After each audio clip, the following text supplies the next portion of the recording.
Eddie Hearn has said the Brian Norman Jr. versus Jaron Boots Ennis fight is dead.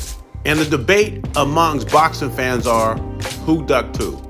You know, the managers on YouTube know how much money has been offered, how much money was on the table. They know how negotiations went because they were on the phone right with Brian Norman Jr. and Jaron Boots Ennis. But let's hear what Brian Norman Sr. has to say.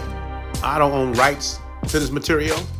This is courtesy of FightHype.com. Brian Norman Sr. is talking about what they offered him. So let's listen to that. The first offer was was less than a third of what Boots made for David Avenesian. So that's what you do. The second offer was less than half of what Boots made his last fight.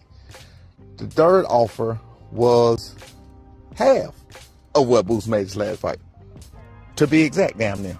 It was literally half of what Boots made his last fight. So imagine what Boots is going to make in this unification bout. Now, I don't know what Jaron Boots Ennis made in his last fight.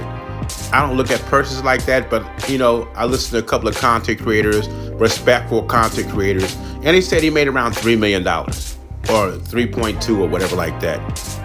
That would put Brian Norman at $1.5 to $1.7 million. And some people say, would that be a fair offer? Brian Norman Sr. doesn't think that's a fair offer. He thinks he should get paid what Boots is paying because he says Boots doesn't have any more than what his son has.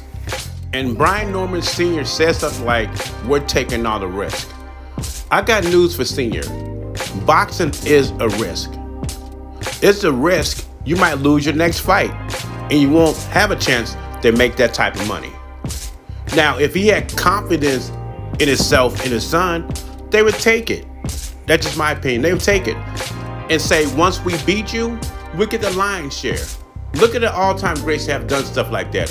Evander Holyfield made $7 million while Buster Douglas made $23 million. Because Evander knew, once I knock this dude out, I will be heavyweight champion and I will be making $23 million. That's confidence in your ability. And that's the 90s and 80s of boxing. Today's is different. And some of us fans are to blame for this as well.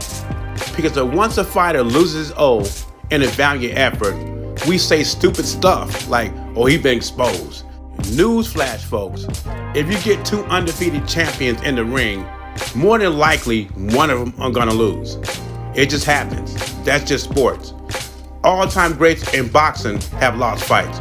Ali has lost 5 or 6 fights.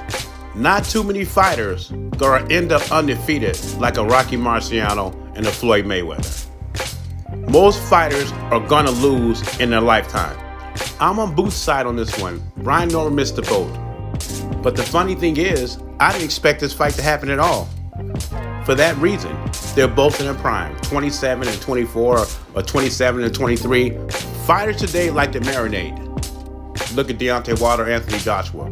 We never got that fight because they wanted to marinate it. Terence Crawford and Errol Spence. I thought we got that fight 4 or 5 years too late.